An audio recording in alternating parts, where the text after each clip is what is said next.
Hi hello అండి, this is Maruti Suzuki S Cross. ఈ వెహికల్కి గాను left side rear quarter panel అనేది మేజర్గా డ్యామేజ్ అయింది. అలానే మిగతా బాడీ పార్ట్స్ అన్ని కూడా డెంట్స్ అండ్ స్క్రాచెస్ అనేవి పడ్డాయి. ఈ వెహికల్కి గాను మేము ఫుల్ టింకరింగ్ అండ్ పెయింటింగ్ చేసి దెన్ ఆఫ్టర్ మేము నానో కోటింగ్ అనేది చేసి డెలివరీ అనేది ఇచ్చాం.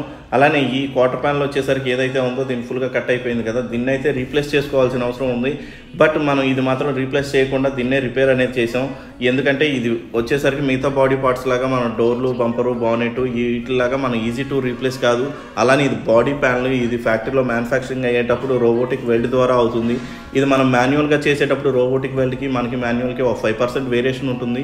ఆ వేరియేషన్ కూడా మనకు ఉండకూడదు అనుకుంటే మనకి ఇది రిపేర్ చేసే అవకాశం ఉన్నప్పుడు ఇది రిపేర్ చేసేసుకొని మనం నీట్గా దీన్ని వెల్డింగ్ అనేది చేసుకొని ఇన్సైడ్ కూడా వెల్డింగ్ అనేది చేసి దాని ఆఫ్టర్ మేము anti rust coating inside and out side అనేది వేసుకొని బాడీ ఫిల్లింగ్ అనేది అప్లై చేసి దాని ఆఫ్టర్ మేము పెయింట్ అనేది చేసి పర్ఫెక్ట్గా ఇస్తాం.